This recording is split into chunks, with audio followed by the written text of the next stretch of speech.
we aim through this concept to develop leaders that are not only able to bring forward, to carry forward, to push organizations to deliver the best, but also to ensure that these organizations will have a positive impact on the wider society, because only in this way can a business be truly sustainable.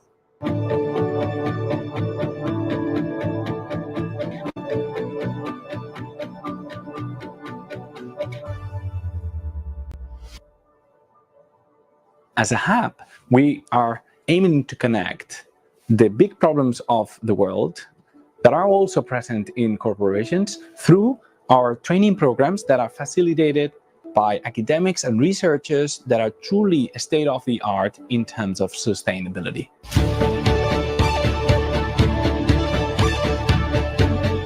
We try to leverage on all these stakeholders, all these pillars, in order to help companies transition to a more sustainable business.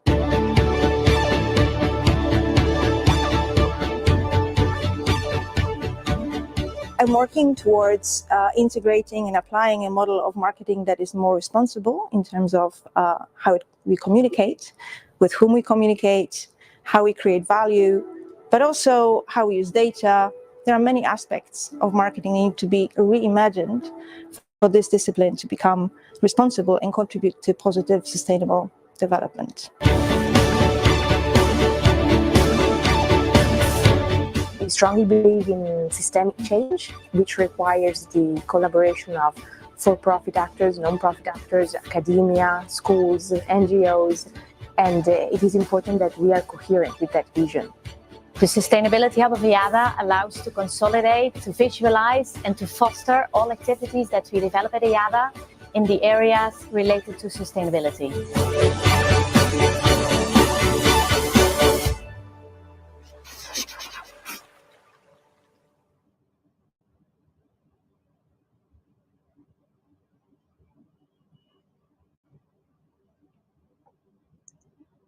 Okay, welcome everybody to this webinar that you joined in to hear more about EADA's program about sustainability of a sustainable business, the theory of change. So what that is all about, we're going to hear in the next 45 minutes or so, as we have a great panel of speakers lined up for you. But before we go over to them, let me briefly explain some of the interactive options we have. So first of all, by chat at the right bottom, that's where you can chat with us and maybe tell us where you're logging in from. And also in a little bit, we'll have some interactive options where you can chat us back. But also, most importantly, is the question box. If you have any questions at any time, you can write your questions through the box called questions. So let us know anything and we will be answering the questions at the end. Also, we will open up a couple of pollings, so watch out for that. I will be opening up throughout the session a couple of focus questions for you to answer. And last but not least, we have a little fun button at the bottom of the screen. There's a react button. If you click on that, you can give us some reaction just to make it a little bit more interactive, even also for the presenters to see that you're paying attention and that you are there with us. So do let us know any feedback. Exactly. Those are the ones we like to get. Well, great. Thank you very much. And without further ado, let's go over to the presenters and we'll start with the introduction of the admissions team. Mar and Zanetta, welcome. Hello, thank you, Luke. Hello, everyone. My name is Aneta. I'm the admission advisor for our master full-time in sustainable business and innovation. And my colleague. My name is Mar. I'm admissions manager for the online programs of the EADA Business School. And we are happy to be here and answering your questions and giving you also information, that regarding admission process, regarding the program. So yeah, we're here to let's say answer all your questions. Great, thank you. And also we have the program director with us, Federica. Hello everybody, very good to see you. Well, not to see you, but hopefully to interact with you. Great, thank you for being there. And I'll put on the slides and we go ahead. Thank you. Thank you, Luke. So we have approximately 25 minutes to start talking about the theory of change and ideally link it to a lot of questions regarding sustainability. I already want to say that this is an enormous topic, so I am pretty sure that you will get to the end of this presentation with a little bit of eagerness to know more. It won't be complete, but I'm very happy to respond to your questions, and we can exchange the email, and we can keep the conversation going. Just to open, I would make a question that it probably is a bit of a weird question, but it's the first question that I remember I was made when I started studying business in the PhD a million years ago. And the more I thought about it, the more I realized how compelling it is. And I would like to ask you if you can use the chat to give me your answers. And the question is, why do you think firms exist in the first place? What are they for? Why do we have them? Why do we need them?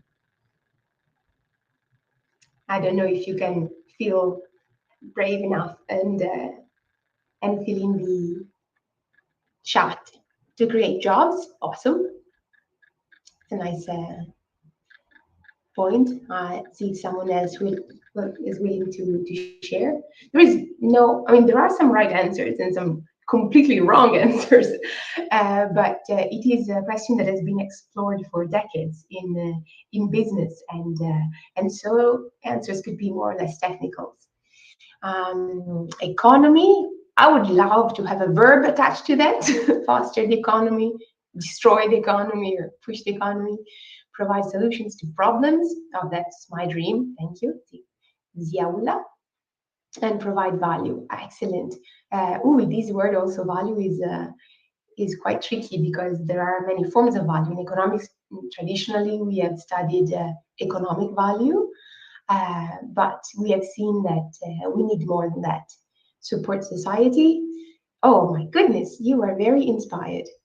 So I am happy to listen more, but since I don't have much time, I would pick these questions and I would compare them to the questions that the literature has been given to this question in the last 40 decades. And I'm happy to see more.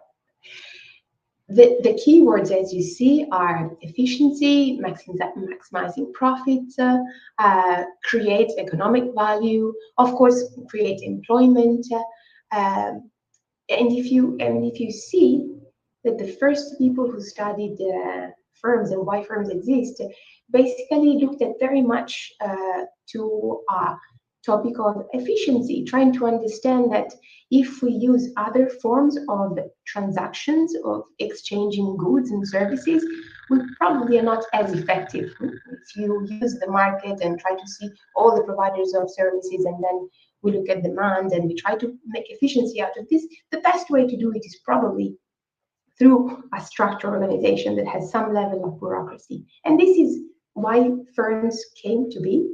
And this has a consequence to give life to a type of organization that is very much based on cost reduction, on speed, and on scale.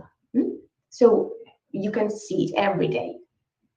But I like the chat live to create ease for mankind. I think Zeula is one of my people because I also think that firms should exist for that reason. I don't know whether it's always the case.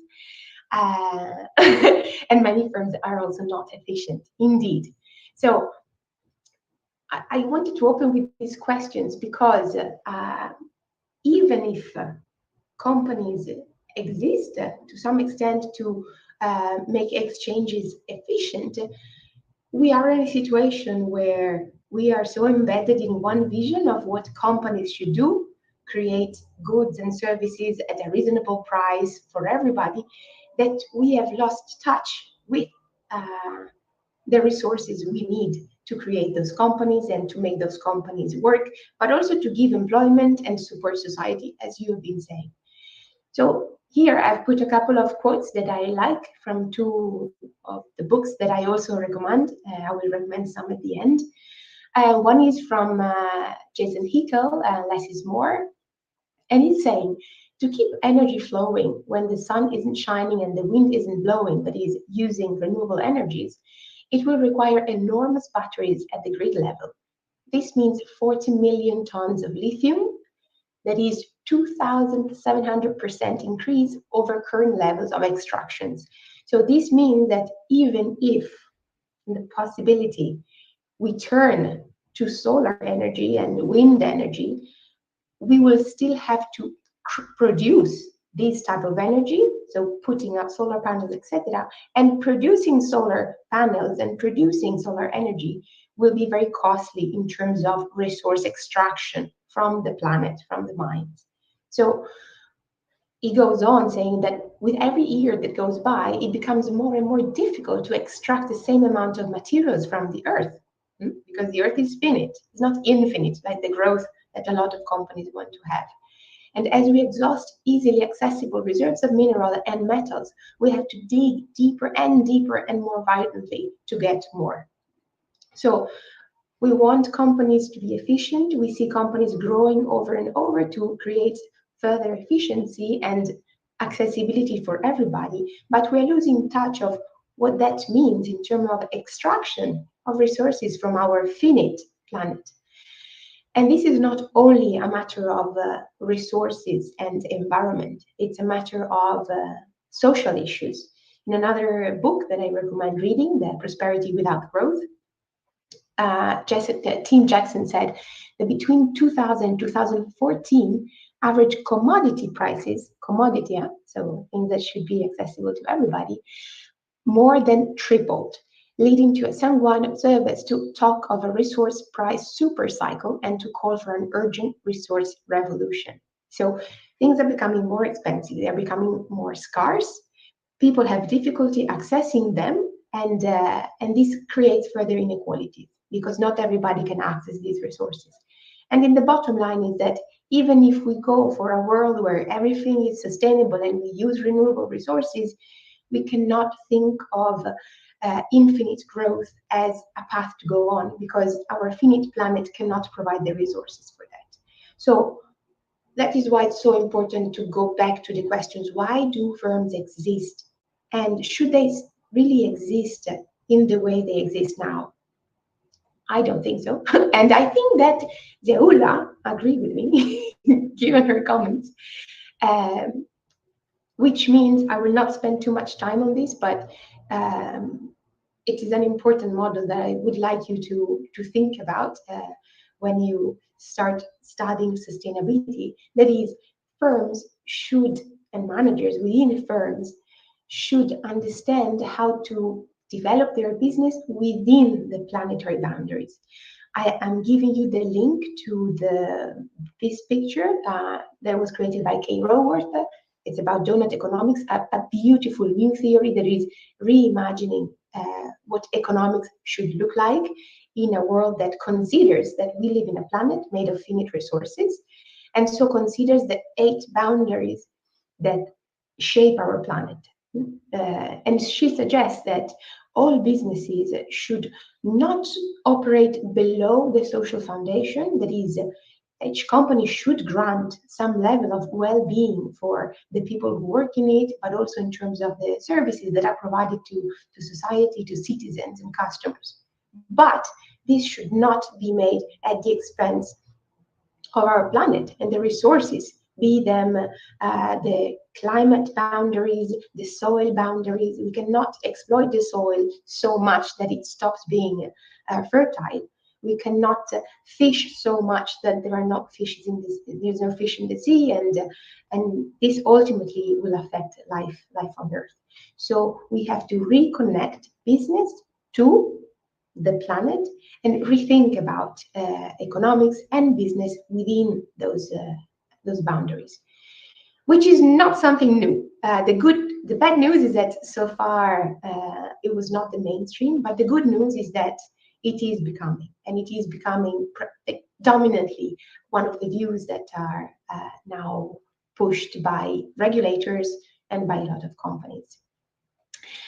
So to think about businesses in a different way, We also need new tools. I don't know if some of you are familiar with the tools, if they have ever studied strategy or business, but I would like to ask you, the people in the chat that I see are increasing. Have you ever studied strategy? Is there one thing about how business is made that you think is not very coherent, or is maybe going against the planetary boundaries? I see. Oh, I see. My friends are typing.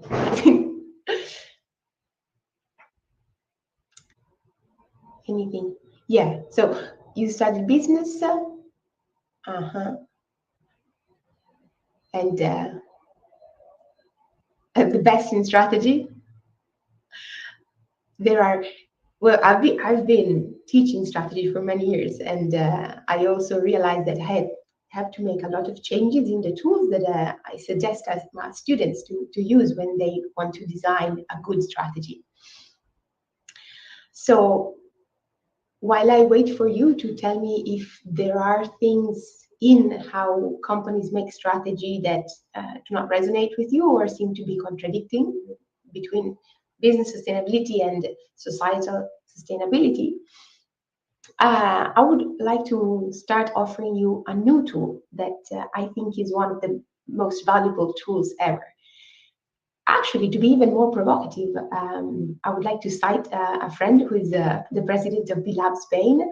We had a recent meeting here in Barcelona during the EADA annual meeting. And when I asked him, what do you think is a totally non-useful tool for strategy making, and what is a tool that is very valuable, he told me, look, I think that ESG is really not a good resource because it's very operational and it focuses on checkbox. So are you good at these indicators for environmental issues? And you are good at these indicators, but it's not taking a holistic perspective on what the strategy of a company is and how to transform that strategy towards sustainability. And instead, one tool that he thought was really, really valuable is the theory of change. So the theory of change, I don't know if anybody has heard about it before. Like if you have, I'm happy to see your reactions or your hands and hearts.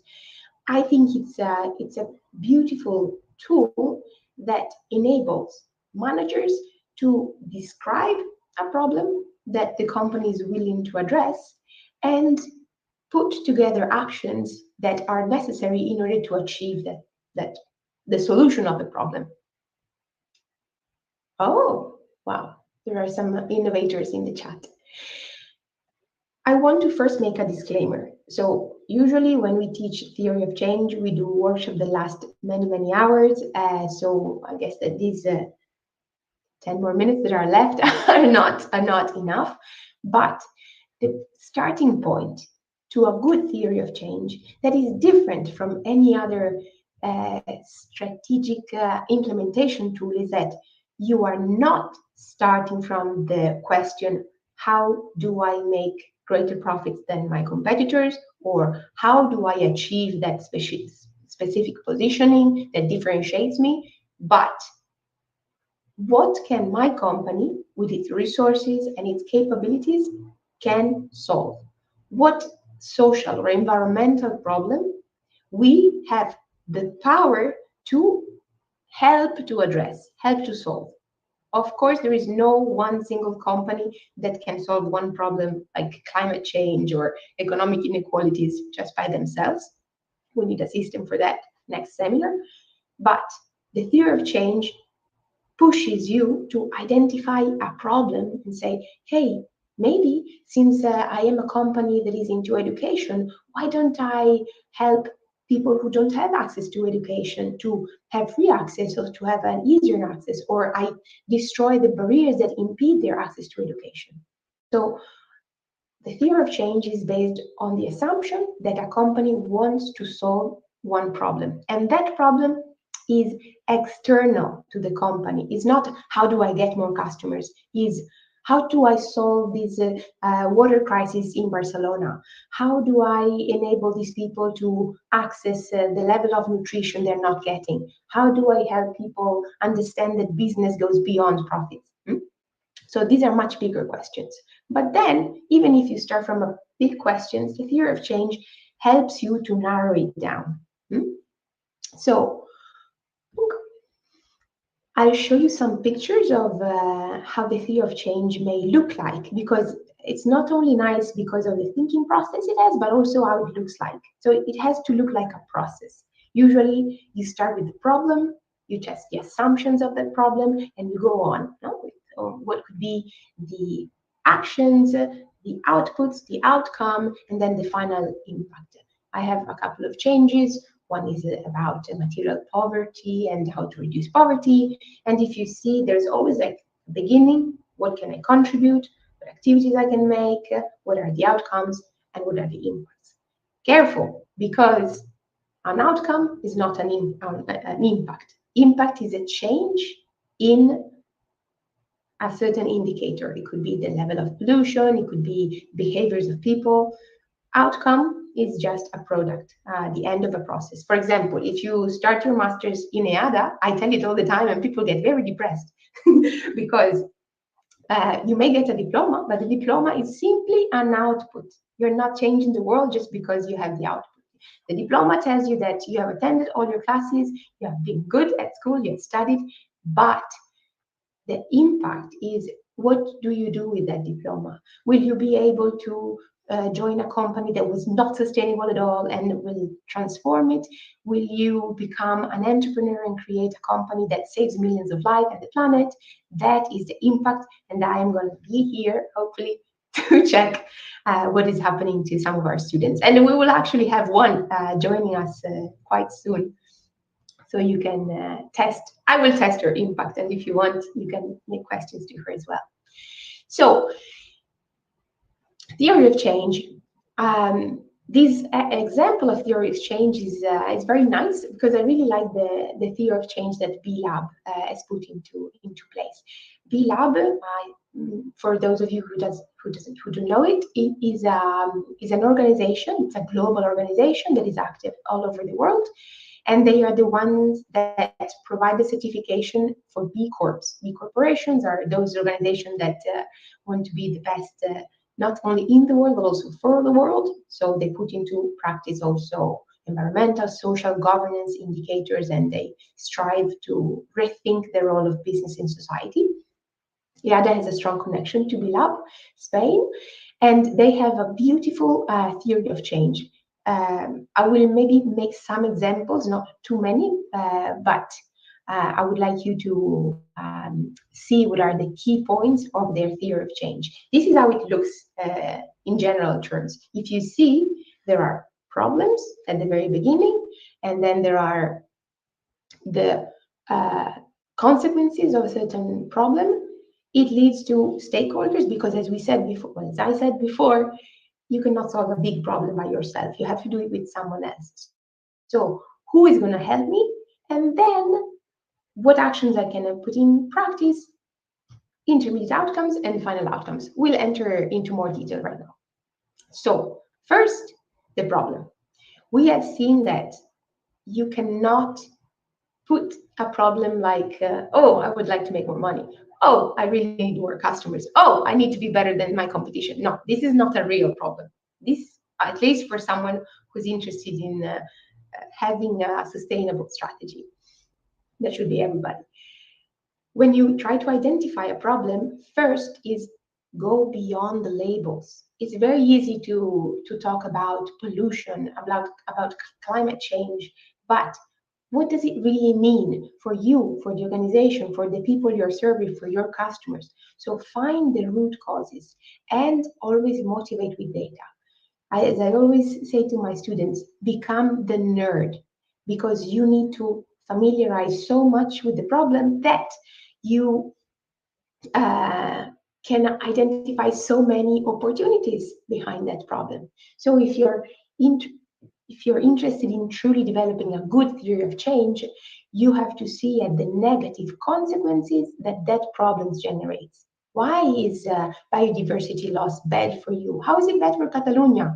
Maybe because our fisheries, our fish marine area will not be as profitable as in terms of diversity. That means that the fauna of those areas is going to be affected, which means that there will be less fish, which keep the temperature down. The temperature goes up on that area. It could be a massive problem for, I can't even envision for how many people and how many businesses and how many cities. So the negative consequences refer to one group or more groups of people that typically don't have the resources to protect themselves. So if you are addressing a problem of inequality or difficulty in accessing a job, you understand that you are supporting a target group that doesn't have the resource, economic, social, cognitive, to protect themselves. And you do it through your organization. So you use the organization to solve a problem, not just also you will make profits, but profit is a consequence. The real purpose is solving the problem. So if you're looking at poverty as an example of global problems that you want to address, find the data, go and get nerdy about it, contrast the data, compare it among multiple sources, and then when you find it, go deeper. For example, one type of poverty has certain determinants, but is poverty all the same? Maybe it's different when you are in the city or when you are in a rural context. For example, the level of violence has a determinant for poverty is much more relevant in rural background than in urban background. So if you're a company that has a lot of branches in the rural areas, maybe you can put into practice certain actions, while if you are mostly active in urban areas, you will have to take different decisions. It's so important to become nerdy about the problem because it will influence what resources you will offer to solve the problem. So get nerdy about the problem. The major temptation that everybody has when they get so into the problem is to jump to the solution. Don't do that. Not yet. You have to wait, because solutions come only when you have humble and complete pictures of everything. That doesn't mean only understand the problem. It also means envisioning what you want to achieve. So the final outcome is the ideal situation that you want to achieve. If the problem is business destroys the planet, then the final outcome is I want a business that regenerates the planet. Careful, because I hope I will not speak too much, but another enormous area to be addressed is that you don't want to reduce as a company negative consequence. No, that doesn't work. That's too little. What you want is to redesign a system so that you create alternative models. So if business destroys the planet, your final outcome cannot be, I want to make a business that is more sustainable. No, I want a business that regenerates the planet. So it regenerates its environment, its society, and enriches people, not only in terms of money. Regeneration. One example is Tony's Chocoloni, that is a Dutch B Corp. Their purpose is not, how do I position myself to be better than Lindt? No, it is, we want chocolate that is free from slavery. Maybe you're eating chocolate in this moment. Be aware that it's very likely that in the production, the supply chain of chocolate, there may be slaves, as they may be slaves in your garments, in your phones, and a lot of projects, unfortunately, we use. What do? They have identified their purpose, no slavery within the chocolate supply chain, and they have created certain outcomes. So they want to create awareness, they want to lead with examples, and they want to inspire others for action.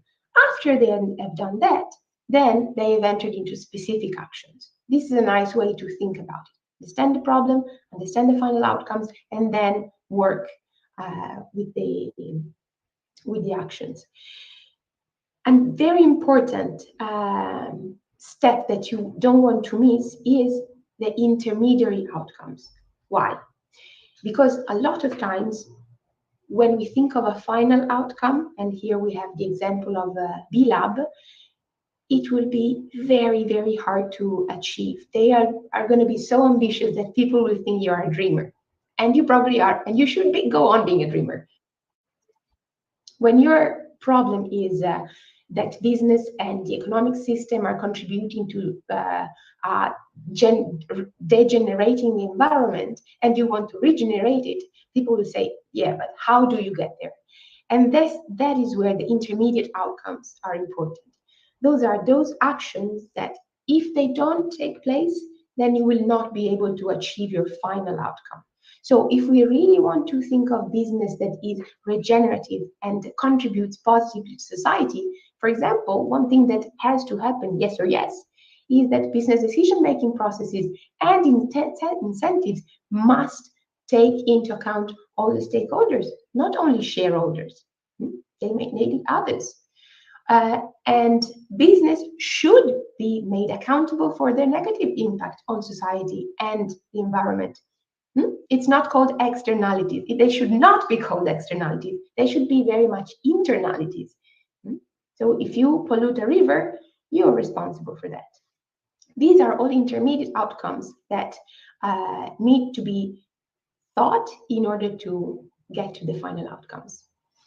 Wait for it, because it's not time yet to jump the solutions. Now, another thing you have to consider is who are you going to do this with? Remember, if you want to change the system, you need to create a system. There's no way a company alone can solve a problem.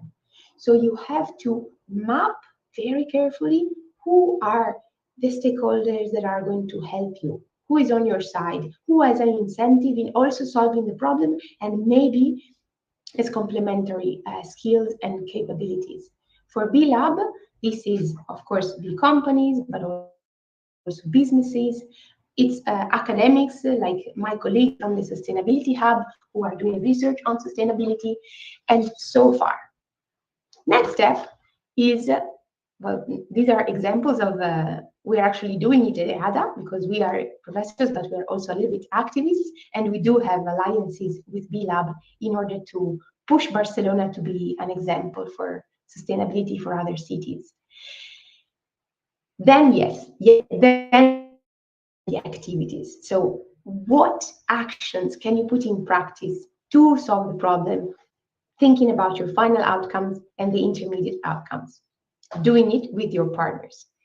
An interesting fact is that maybe some of you know what B Corp does, but many of you may think that they only provide certifications, but they not only do that.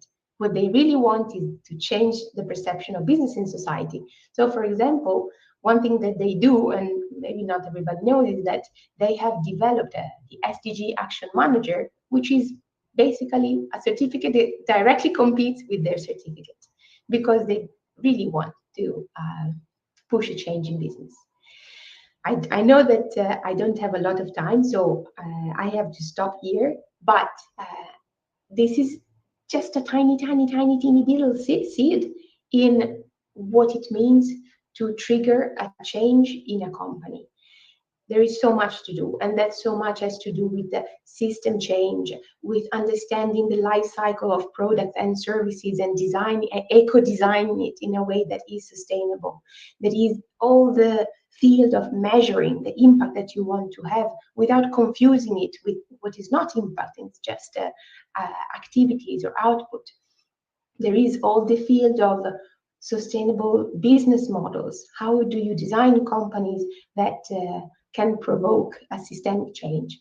And I guess, unfortunately, in 20 minutes, I could not finish it, but I wanted to share with you some links and some names of organizations, incubators, and also some books that you may want to read in order to get even more passionate about the topic. And of course, organizations that are either very inspiring or leaders in this transformation. And from my side, I think I've said it all, and I would give back the word to Luke and Mar and Zanetta. Yes, go ahead, Mar and Zanetta. So hello everyone. Now it's our time. Thank you, Federica, for the presentation. Now it's our time to show you our brief presentation regarding the admissions part, let's say, for the programs that we have in sustainability. So briefly, we started with the first slide explaining you why you should choose EADA for these specific programs. So just some bullet points, because we couldn't put everything in one slide. Of course, we would need more, but just some highlights that we have, of course, 85 plus nationalities in our alumni community. And I can talk also from myself as an alumni of EADA. I graduated from the Master in Marketing. I can tell you that the nationalities in the class makes the dynamic and the interaction in the class super open-minded, I would say, because you're learning a lot already from your classmates. Imagine also from your teachers. So EADA is using a unique methodology, which is the case study methodology. So you are learning of ongoing cases, business cases that they're happening out there. So that's something that it's gonna challenge you, and it's gonna also, let's say, create a conversation inside the class. So they need to hear your opinion. You need to participate. They need to hear your point of view, let's say. So you can hack your dream career. So first of all, you're doing this program to get to know more regarding sustainability, to become this change maker. So as Federica mentioned, the change. Also, something else that I'm sure you saw also in the video that we started our webinar, our sustainability hub. So you're gonna be integrated into a school that sustainability is something of our character, of EADA's character. So we have the sustainability week, we have club, so you can be also included with other kind of activities other than the master of course that you're going to be choosing. As I said, sustainability is one of our pillars, alongside with leadership and innovation. And also you're going to be included in a community, let's say this kind of family of 300 plus graduate in sustainability. So that already, it makes you feel more the sense of having this kind of community, this kind of family, being involved. So I need to continue to the second one, which Mar will explain you more about sustainability at EADA. So this expertise in sustainability has taken EADA from being the best in the world to being the best for the world. And this is why it's part of the positive impact rating at level 4 in transforming schools. And we are also part of the Financial Times ranking, top 27 in Europe for business schools, and 6 in the world regarding ESG teaching. So now going into our programs, we have several programs available in sustainability. First of all, the full-time program that is face-to-face here in Barcelona. Actually, this is one of our campuses here in the city center of Barcelona. Actually, we're here, and our full-time, we have October and January intakes. It's fully in English, it's face-to-face. As I said, we want this kind of interaction in the class. We want to hear your voice. So we require 0 to 4 years of work experience making our full-time masters for junior profiles. The duration is 1 academic year, 10 months, starting in October, finishing in July, and accordingly for our January intakes. And the price of our full-time masters is 27,000. And for the online programs, you have the option in English, the Master in Sustainability and Business Innovation, that have 2 intakes per year, October and April. It's 100% in English, and you can take it in online format or blended format with 1 face-to-face week in Barcelona. The minimum experience we ask is 3 years, because it's an executive program for business professionals. And the average years of experience is around 7 years. It's 12 months program, and the fees are 16,500 for the online format and 17,500 for the blended format. And the Spanish option is also available for the February intake, with a price of 13,400 for the online format and 14,400 for the blended format.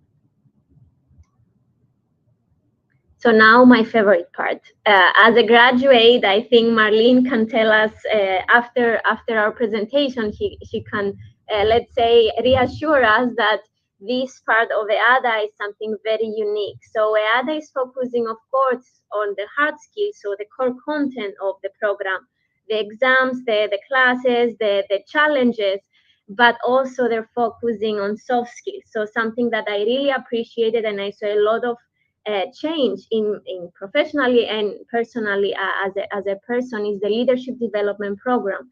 So as we have this campus in the Barcelona city center, we have another residential campus a bit outside of Barcelona, is 40 minutes away, and we have several sessions there for the full time.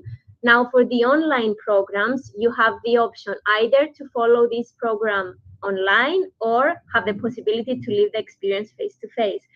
I would guarantee you that that will be an option that's it's going to be unique for you, because you're going to be working indoors and outdoors, having to be exposed in teams and seeing how you adapt as a person, knowing how to, let's say, negotiate or move your body language in front of the crowd. So these kind of details that will make a lot of difference also as a person in seeking a career in sustainability and in all kind of different topics. So I would really recommend this part. It's something that it's unique for all our graduates. You can ask everyone and they're gonna tell you that this is something that made a difference with the combination of everything that the EADA is offering. So now regarding the fees. Well, you have the option, if you want, to apply to an EADA Foundation scholarship that can cover up to 25% of the tuition fees of these programs. And because of being attendees to this webinar, you can also have a 15% exclusive discount. So now for the full time, we also have another funding option, which is Prodigy Finance. We are in collaboration with them and they give loans to our students. So if you want to explore also other funding options for full-time programs, you have this possibility as well. Finally, for the admission process, if you want to start, you can register and fill the admission form, scanning this QR. And regarding the discount for being attendees to this webinar, you can also have this opportunity until the end of May. Mm-hmm. So now for the community, as I said before, you're going to be feeling a sense of family, because you have all these alumni and all these graduates from different programs, different years, different experiences in different industries, in different companies, positions. You're already in this kind of community of 120,000 plus alumni and 87 from 87 different countries. So as Federica mentioned before, our annual alumni event that happened like a while ago, it was a reason why that we came all together. It was a super dynamic feeling that we were a part of this community. So that's something that you're gonna feel immediately when you start the program, and it's something that really puts value to the school that you're choosing.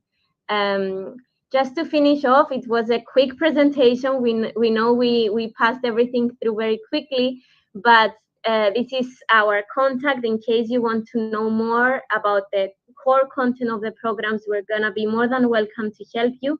You can scan the QRs to book a personalized call with us, but you also have our professional emails, and we can also mention in the chat our WhatsApp, professional WhatsApp number, so you can just get back to us and we're going to be happy to help you. Thank you, Maria Zanetta. I think some people had questions also. but maybe we have a few minutes at the end if I'm not wrong. And also about the QR code that one seemed to not work. So we will fix it. But now we have a very nice guest. I'm very happy to see you, Marlene. Thank you for being here. It's nice to see your face after a few years when you were a student and now you are a big boss. So I would like to make a few quick questions. So maybe you can help us. You work also for a B Corp, QuadPac. Can you tell us a little bit about QuadPac and their positioning in terms of what's the problem? What are the problems they're trying to solve? The system they're changing. You are changing now. Well, thank you, and thank you for having me. And thanks everyone for having the interest in sustainability, because we need everyone. Regarding QuadPac is the company I'm currently working on, and what we do, we make packaging for cosmetics. So that is cosmetic. Well, you can think about jars where you put your day cream, or maybe a tube where you put your lip gloss or mascara. And if you then look at the problems we have to solve, or the things that we are currently facing, is if we take it to the extreme, do we even need cosmetics? Probably not. So if we don't really need cosmetics, then we also don't need the packaging we make. And if you then look at the packaging we make, we mainly work for the luxury brands, so they are very heavy and they are multi-layered, and is a lot of different products involved. So we're doing quite a lot of harm for something that is maybe not really necessary. So our challenge is, how do we move from bringing harmful products in the world to doing something good for the world? So it's quite a big challenge. If you notice, I'm talking to the people who are listening to us, this is not really how do we make profits. Like, this is a very extreme way of thinking. Like, do we even need cosmetics, or should we only think about empowering people and not hiding people? And then you get rid of all the negative consequences. And within this scenario of very big questions, what is your job? So I'm the head of sustainability. I think. Sorry? Congratulations. And I think as head of sustainability, what I love about the job is it's super diverse, because sustainability is for us about the quality of labor in Asia, but it's also about the LED lights we use in this office. And it's about the new regulations, and it's about how we can perhaps influence or inspire brands like Chanel or Dior, how they can use more sustainable products. So it's really about, it's super diverse. So if you like a very diverse job, this is something for you. And I think on one hand, or for me, on a daily basis, it's really about working together with the engineers that develop our products to see how can we make it more sustainable. It's about working with the plant managers to see what can we do to make the factories more sustainable. It's also working with the team in Asia. How do we engage people and the factories in Asia, and how do we make sure that we don't have child labor or anything?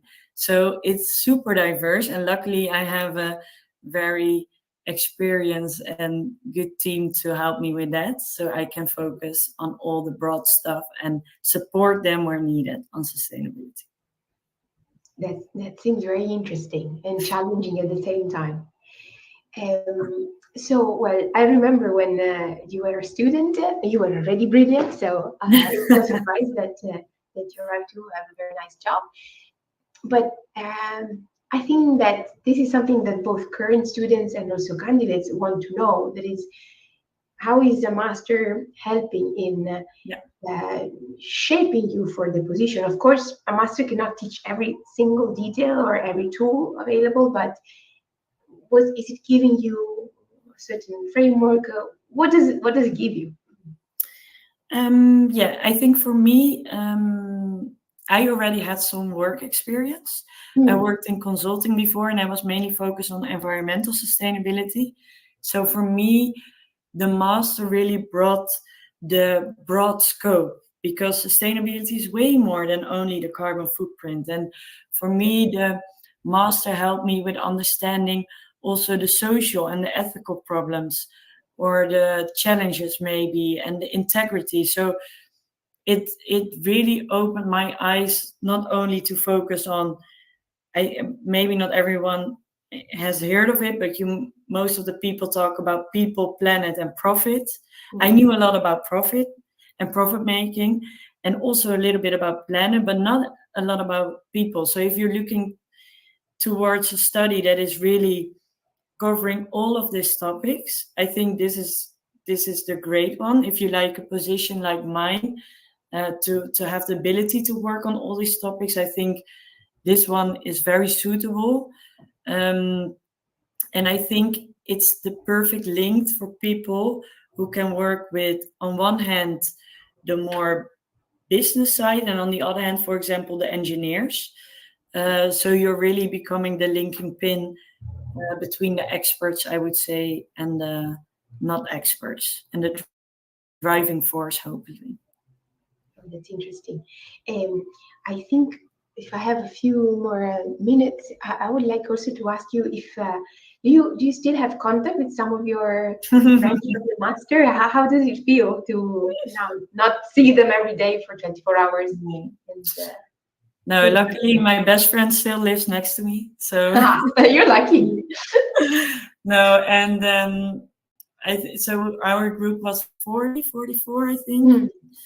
My closest 10 friends, luckily the biggest chunk stayed in Barcelona, because we all love Barcelona as well. And we all found really nice jobs in a company like EcoVadis or PwC.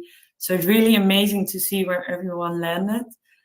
And we're still in close contact, and I think everyone is trying to come back as often as possible. And on the other hand, it's very good, because my whole LinkedIn now is about sustainability and about people having very cool jobs in South Africa and in Hong Kong, and it's so inspiring to see where everyone is going. And we're still having our group chat, which is changed to, with the whole class, which is changed to Sustainability Freakies.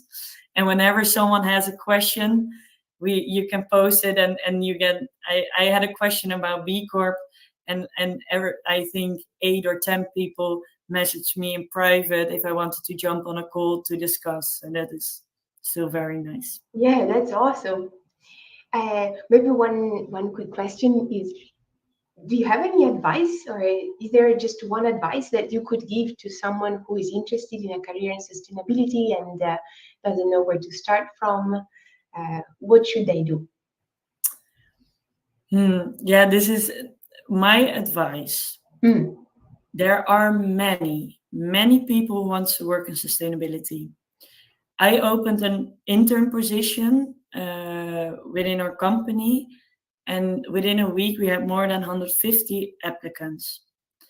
So if you want to work in sustainability, try to get certifications, try to do a master, try to make it significant on your CV that you have experience in it, because without it, I think it's quite hard to land a job in sustainability, unfortunately.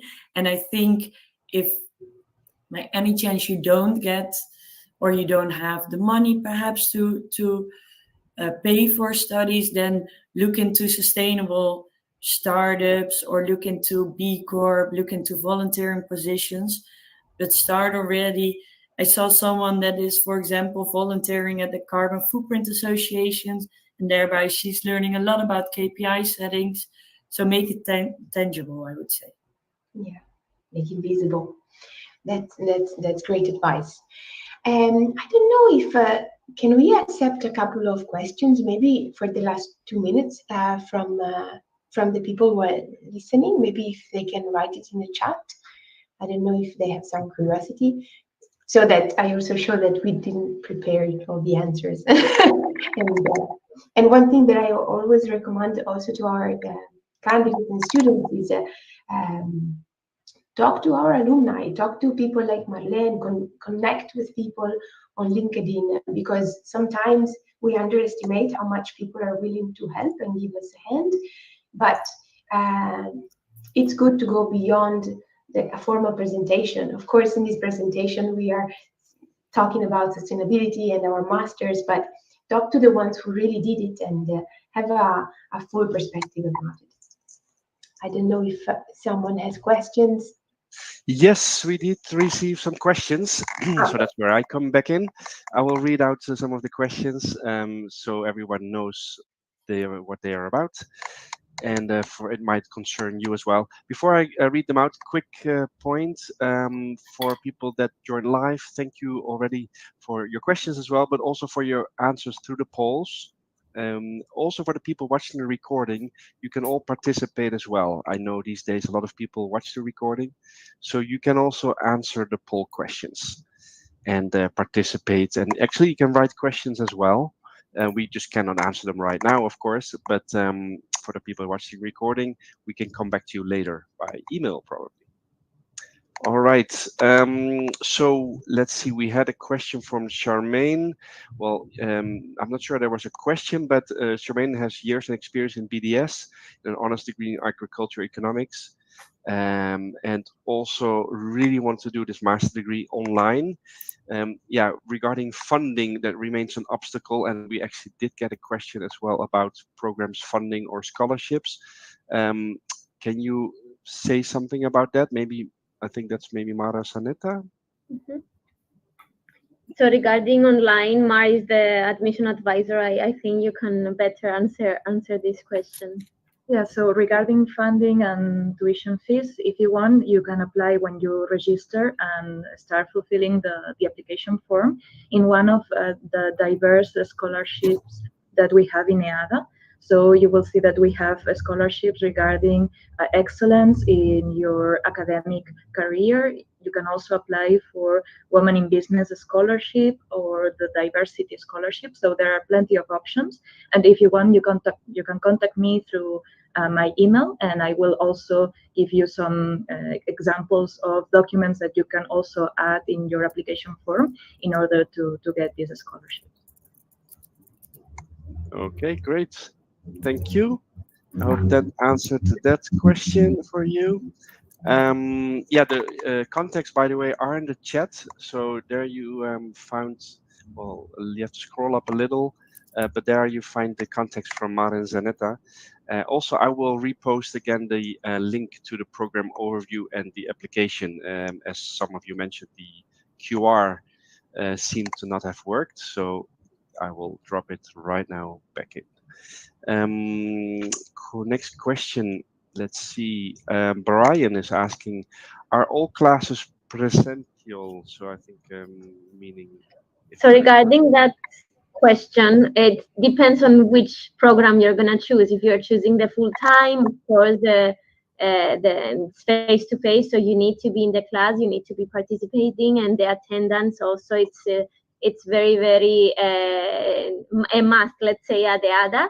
But if you're choosing an online program, then it's more flexible, and I guess it's online. So only for the face-to-face program, you need to be here in Barcelona in our campus.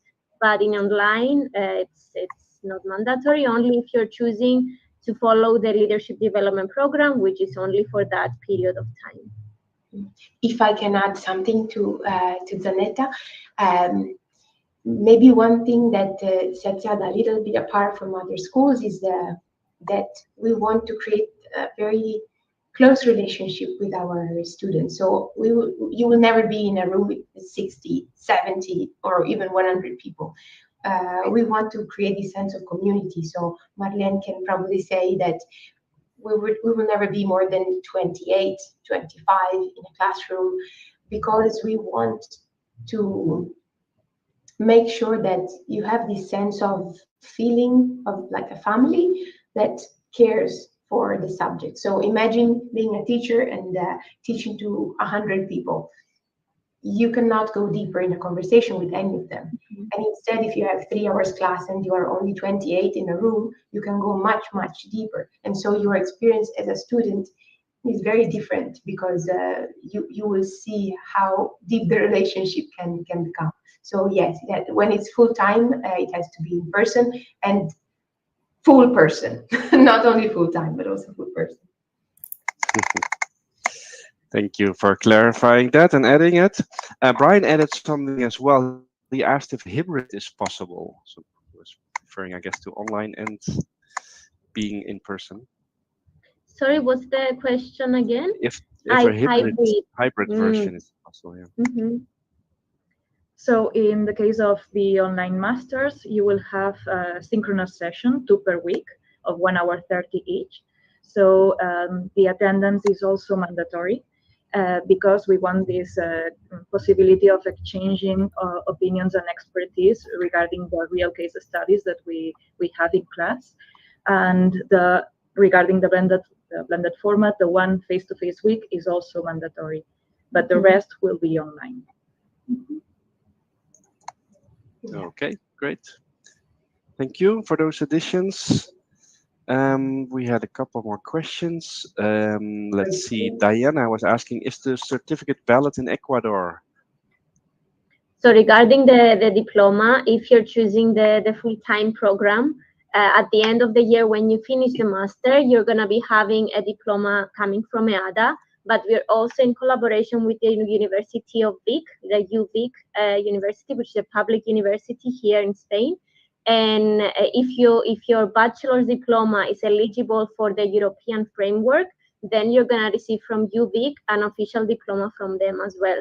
So you're going to get, let's say, 2 diplomas, and it's valid and official if you're eligible and you let's say fit the requirements of the European framework, which is you can check it with your school. If you have any questions regarding that, I'm more than welcome to have a call with you and I can explain more.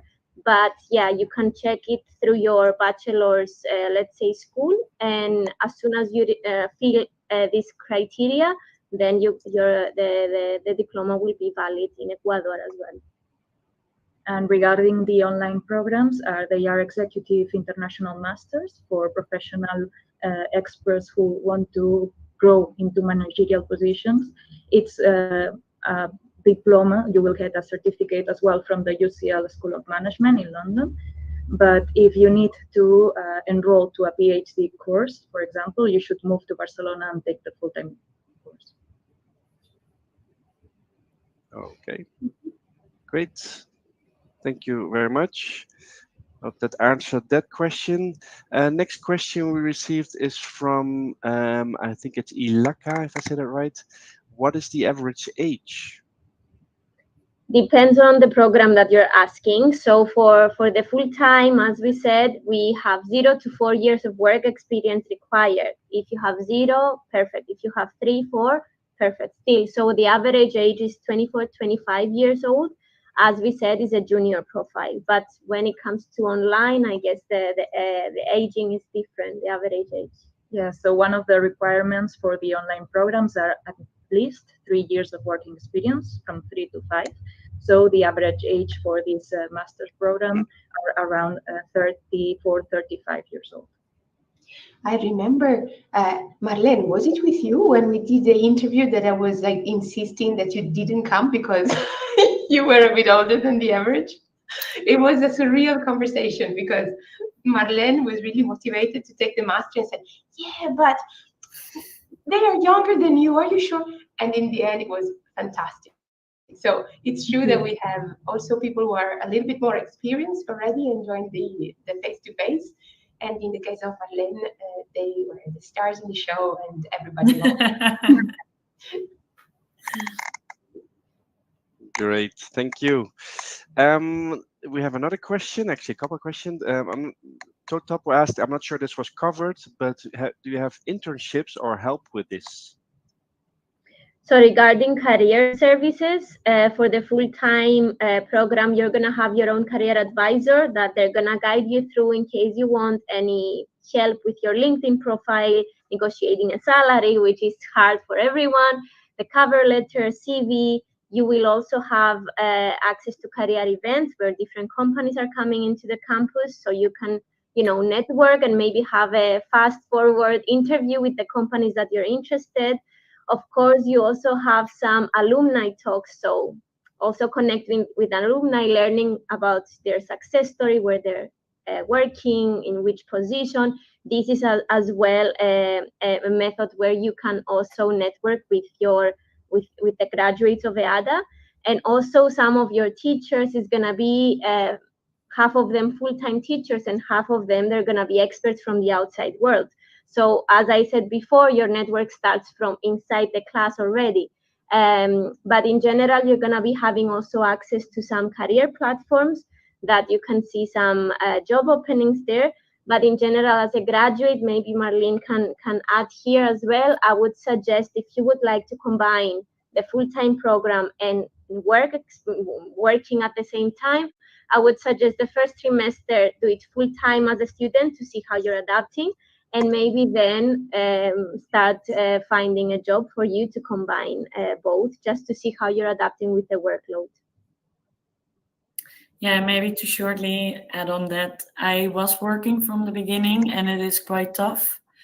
On the other hand, it's of course very understandable if there are no monetary means to not work. But it is good to understand that it made me work during nights and in the weekends. So if there's anything you can do to minimize that, that would be my recommendation. Yeah. It's not impossible, it's possible, and if you do it, amazing. I mean, you have great time management skills, and you have the capacity of balancing everything, and it's amazing. But of course, if you can do the first trimester without it, just to see how you're adapting, and to be there presential, raise your hand, be prepared for every class, go to your team meetings. But of course, after that, if you see you're fine and you can also have some time, like a flexible part-time job, of course, is beneficial for your CV as well. Yes, one thing that we always say is that we don't want to have sharks out there, but we want people who understand the value of working with a community and for a community. So if you can have a job, but you can be responsible towards colleagues in the group work, and they will be happy with you, fantastic. But if you see that there's a clash because if you work so much that you cannot deliver in time, or you cannot help the rest of the group, then it's very important for us that you don't do that, because it's also a misalignment in values. We want you not only to tell others what's important in business, but also that you embody those values, right? Okay. Great. Thank you all for your additions. I'm sure that's very useful to the audience. Well, I saw thumbs up and other emoticons flying by, so I think they are appreciating it. Great. I think we're coming down to the last question, unless there's still one coming up. I see it's now being answered, but just to make sure, is IELTS mandatory to get admission? Fede was answering this, I think. Yes, as Fede replied, no, it isn't, because we have, for full-time, we have our own EADA admission test, which is based on our case study methodology, as I mentioned before. So if you're interested to see how it's going to be structured, you can send me an email and I can send you some test samples. So everything is explained and you can have some examples of the questions there. But IELTS and GMAT are not mandatory if you don't have them. Of course, if you have them, you can upload them into the application form. But if you don't, we have our own alternative admission test, which you can take online. Perfect. Great. Well, those were the questions we've received so far. And I think then slowly we can round off the session. We're already getting thank yous I saw coming across. So great to see. Thank you all for having joined. First of all, the audience, I saw you join in from a lot of different countries in the world. So great to see that. I saw US, Ecuador, Spain as well. I think we had some more from Zimbabwe. I think I saw coming by Bangladesh, UK. Well, a lot of people from different parts. You might become, colleagues, so to say, in the class. Who knows? Next year. Anyway, from my side, thanks everyone, and also thanks the presenters. Thank you very much, Mar Zanetta, from your time. Thank you. Federica as well. Thank you very much for your Thank you, precious Marlene, time, for and being here. Marlene, the same to you for your insights into how it is to be a sustainable director. So that's great to see, and that led you there.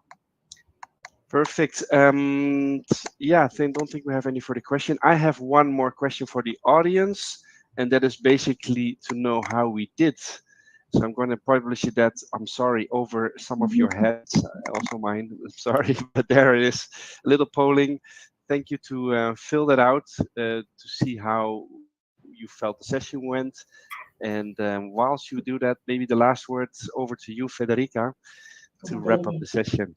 Yes, so, well, thank you all for joining. I know that online is a bit tricky because you can't really establish a full connection, but we are very happy to talk to you and respond any question. And rest sure that we do our best to always put the content that we think is really relevant for the way business we think should be done. So maybe we can be a little bit radical sometimes, and it's not very common for a business school, but we think that represents also the essence of our professors and our students, and we think we owe it to your generation and the next one. So I hope you will align with us. Great. Thank you very much, everyone. And I'll leave you with a little video to round it off. Bye-bye. Ciao. Bye.